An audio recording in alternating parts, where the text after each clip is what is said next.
Hola, ¿qué tal? ¿Cómo están? Bueno, en esta oportunidad vamos a hablar un poco sobre la personalidad o el desarrollo psicosocial en la primera infancia. En este caso, que correspondería entre los 0 años hasta los 5. Bien, para empezar un poco a entender eh, cómo se va formando, digamos, la personalidad del ser humano, pasa por un desarrollo primero, ¿no? Evolutivo, un desarrollo cognitivo, emocional, conductual, muchos otros componentes. Ahora, para entrar un poco en este campo, hay que saber primero el significado de qué es personalidad, ¿no? Y entendemos que es el conjunto de rasgos y cualidades, ¿no? Que de alguna manera configuran nuestra manera de ser y es lo que nos diferencia de los demás. Ahora, eh, si bien es cierto, la personalidad todavía en la primera infancia no está muy formada, ¿no? Porque hablar de personalidad, digamos, todavía es a partir de la adolescencia, a fines de la adolescencia, casi para la etapa de la juventud. Incluso algunos autores postulan que la personalidad todavía se consolida en la adultez, ¿no? Entonces significa un montón de procesos y sobre todo la experiencia que uno va ganando. Ahora, eso no quita de lado que hay también otros autores que postulan de que el niño de alguna otra manera va a manifestar ya comportamientos, ¿no? Que digamos en su adolescencia, en su juventud o adultez lo va a manifestar, ¿no? Ahora, en la primera infancia, que hablamos desde los 0 años hasta los 3 o 4, el niño, digamos, no se puede considerar que tenga personalidad, ¿no? Digamos que no tiene una personalidad marcada. Ya, ahora, ¿por qué? Uno, porque no todavía ha adquirido la experiencia suficiente como para que le haga pensar, actuar de una manera, digamos, más determinada. Otro es que a medida que va pasando los días, podemos ir observando, digamos, ciertos patrones de comportamientos, eh, digamos, más determinados, ¿no? Estos patrones son los que muchas veces, digamos, lo va a manifestar con más naturalidad ya en la etapa de adultez. Y muchas veces estas conductas forman parte, digamos, de lo que llamamos temperamento, ¿no? Ahora, hay muchos autores hoy en día que han creado pruebas, ¿no? Psicométricas para medir la personalidad. Está ASIC con dos formas, forma A, forma B. La forma A es para niños, la forma B es para adultos. Está el NEOPI también, ¿no?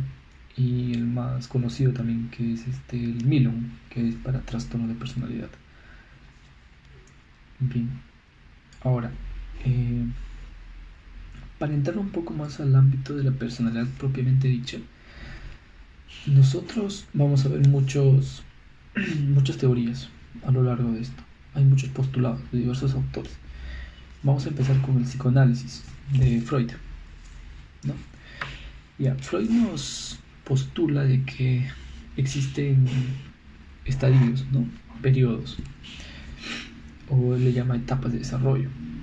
Ahora, Freud sabemos que es psicoanalítico y su teoría es la teoría psicosexual. Él menciona de que los 0 años, no, mejor dicho, de los 0 años hasta los 12, 18 meses, que vendría a ser un año y medio más o menos, es la etapa oral, ¿no? Que se caracteriza pues por gratificación, eh, digamos, de los bebés al momento de tomar la leche, por ejemplo, ¿no? Entonces, ahí el objeto del placer es la boca. Luego tenemos el anal, que es de los 12 18 meses hasta los 3 años. La gratificación es expulsar o retener las heces, aceptación de los controles, ¿no? De los esfínteres, en este caso cuando querer ir al baño, no pedir por ejemplo a la mamá o el papá quiere ir a hacer sus necesidades, ¿no? Ya ahí está esta respuesta. y la fálica, que es de los 3 hasta los 5 o 6 años, ¿no? Que ya es el interés en los genitales. Ya digamos existe una aceptación, ¿no?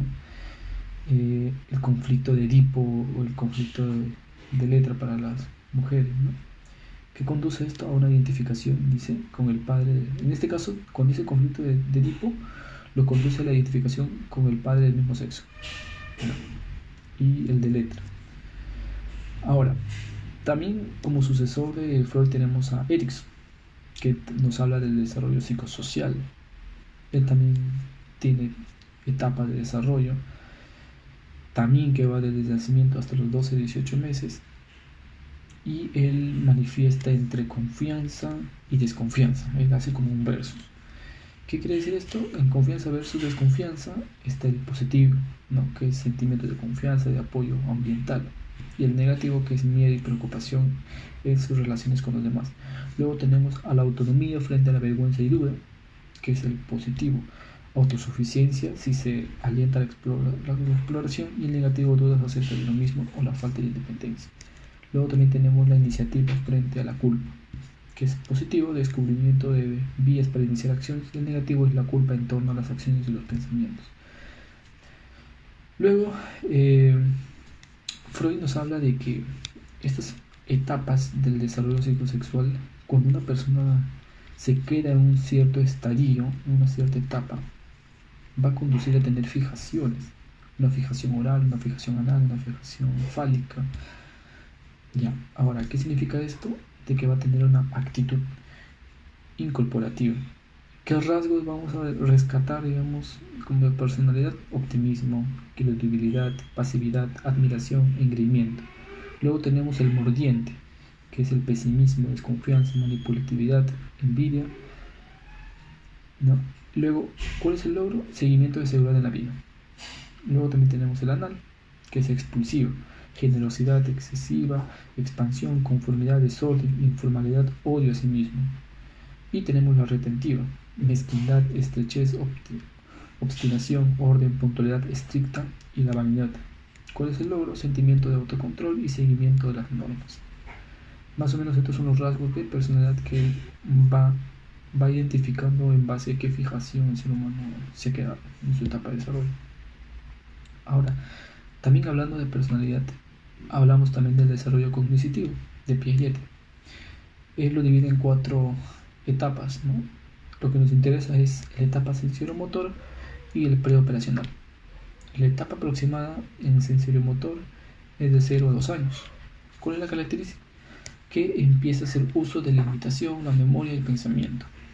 Empieza a reconocer objetos, no deja de existir cuando son ocultos, ¿no? Que dejan de existir cuando son ocultos. Y pasa de las acciones reflejas a la actividad dirigidas a metas. En el preoperacional, que es de 2 a 7, está el desarrollo gradualmente del uso del lenguaje y la capacidad para pensar en forma simbólica. Es capaz de pensar lógicamente en operaciones unidireccionales y le resulta difícil considerar el punto de vista de otras personas. Prima un poco lo que es el mío, ¿no? El egocentrismo. Ahora, también hablamos del desarrollo en el modelo de Wallon. Él también tiene estadios, ¿no? Por ejemplo, la impulsividad motriz, que es de 1 a 6 meses. ¿Cuál es la orientación? Centrípeta. ¿Esto qué quiere decir? Que el niño requiere de los cuidados para satisfacer sus necesidades fisiológicos. Emocional, de 6 a 12 meses, centrípeta. La madre es necesidad por el bebé, por sí misma, con independencia de la presencia o no de tensiones fisiológicas. Se produce el paso de lo fisiológico a lo psicológico. Sensorio motor de 1 a 3 años, ¿no? Centrífuga, adquisición de nuevas capacidades, la marcha, el lenguaje, la función representativa. Luego tenemos el personalismo. Aquí Wallon propone de que en esta etapa, que ya es de 3 a 6 años, es donde hay los primeros indicios de la personalidad. ¿Ves? Ya va hablando un poco de personalidad. ¿Qué nos dice? A nivel centrípeta, la construcción de la identidad a través de distintas estrategias. Oposicionismo a los 3 años, que es una actividad negativa. Edad de gracia, 4 años. Tratar de seducir y atraer la atención del adulto en el despliegue de sus mejores habilidades. Y la imitación, que es a los 5 años. Identificación con la persona preferida por los demás o de quien siente serlo. También hablar de desarrollo significa hablar de Albert Bandura, con su teoría del aprendizaje social. Ahora, él opina de que la personalidad no se adquiere solo por el reforzamiento directo del comportamiento, sino también por el aprendizaje observacional o por imitación vicaria.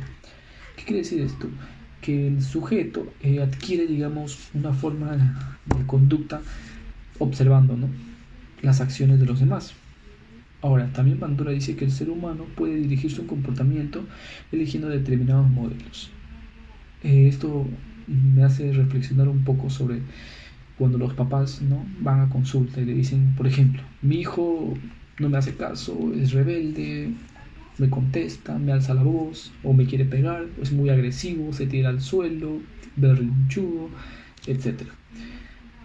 No, muchas veces los papás lo que hacen es culpar al niño de sus acciones, ¿no?, que mi hijo es así o mi hijo hace esto, pero nunca se ponen a pensar en qué hice yo para que mi hijo se comporte de esa manera. Entonces lo que se trata de hacer ahí es darle una orientación dirigida hacia los papás, preguntarles cómo fueron ellos en su niñez, qué hicieron ellos cuando fueron niños, si de repente se comportaron igual, o qué factores ambientales está ocurriendo en la familia para que el niño adquiera esas conductas. De repente las ha visto pelear, ¿no?, entre el papá y la mamá, o la mamá es muy agresiva, de repente les castiga cada rato a los niños, o el papá quizás, ¿entienden? Entonces el niño adquiere modelos y en base a esos modelos lo que va aprendiendo se va formando la conducta. Ahora, ¿qué más nos dice Bandura en su teoría de la aprendizaje social? Ya, él también manifiesta que el niño imita personas más cercanas de él, en este caso podría ser la familia. También nos habla de la autorregulación, que ayuda a controlar nuestro comportamiento. Hay muchos niños que no tienen, por ejemplo, un control, ¿no?, de sus impulsos, y lo que tienen es simplemente a satisfacer sus necesidades y a comportarse, ¿no? En cambio, hay otros niños que sí, todavía tienen un poco a autorregular esa forma de comportarse. Cree que el lenguaje se adquiere por imitación, y que la imitación se da por instinto con condicionamiento, desarrollo o conducta instrumental, y él es un crítico al conductismo de Skinner, ¿no?, que es otro tipo de aprendizaje. Ahora, los principios que sustentan, vamos a ver ahora los principios que sustentan a la teoría de Vygotsky, que es también una teoría social, el aprendizaje social. Vygotsky se basa principalmente en el aprendizaje sociocultural de cada individuo y por lo tanto en el medio en el cual se desarrolla. Él manifiesta que el ser humano aprende teniendo en cuenta un mediador, en este caso uno que tenga más conocimientos para poder orientarlo. La historia y la cultura tienen un papel preponderante en el desarrollo del pensamiento y del lenguaje. Muy bien, también hablar de personalidad también nos evoca un poco a hablar de la teoría del apego. En este caso tenemos a dos grandes autores, a John Bowlby y a Mary Ainsworth. Bowlby es, por así decirlo, el pionero, y Mary Ainsworth es la sucesora, ¿no?, el que va, digamos, a contribuir más a entender, digamos, esta teoría, ¿no? Ahora, Bowlby nos menciona, ¿no?, que el apego es una conducta instintiva, activada y modulada, digamos, en interacción con otros significativos a lo largo del tiempo. Su objetivo, que es describir y explicar por qué los niños se convierten en personas emocionalmente apegadas a sus primeros cuidadores, así como los efectos emocionales que resultan de la separación. Ahora, Mary Ainsworth ha creado la situación extraña, que es algo experimental, ¿no?, donde al niño pues lo meten, digamos, a un estudio para ver qué tipo de comportamiento presenta, ¿no?, qué tipo de apego. Ahora, Mary Ainsworth separa en 4 tipos de apego, ¿no?, el apego seguro, el apego evitativo, el apego ansioso ambivalente y el apego desorganizado. Con respecto al apego seguro, digamos que existe cierta seguridad, ¿no?, cuando existe la separación. El niño muestra angustia cuando la mamá se va, y, digamos, se alegra cuando la mamá regresa. En el apego evitativo hay angustia por la separación y cuando la mamá vuelve, el niño intenta evadirla o evitarla. En el ansioso ambivalente existe angustia a lo largo de todo el procedimiento, sobre todo durante la separación. Y cuando la mamá regresa, existe un enfado hacia la mamá, que es capaz hasta de agredir. Y en el apego desorganizado hay un reflejo de mayor inseguridad durante la reunión, ¿no? Los infantes muestran una variante, digamos, de comportamientos confusos o contradictorios. Ahora, con respecto a la teoría de Bandura, también existe una, unas- un experimento que dice que es con el muñeco bobo, cuando los niños imitan ciertas conductas de los adultos y ellos luego lo manifiestan. Sería muy importante también que lo tomen en cuenta cuando lo van a ver a Bandura. Y bueno, digamos que todos estos autores de alguna u otra manera nos van dando postulados, teorías, ¿no? Un aproximado sobre cómo el niño en la primera infancia, digamos, adquiere la personalidad, ¿no? Que obviamente cuando ya requiere, digamos, ciertas habilidades, competencias en su etapa ya de juventud o adultez, esta personalidad va a ser mucho más definida, ¿no? Más determinada, porque la personalidad no solamente es pues hablar de conductas que se adquieren o hablar solamente de algo genético, ¿no?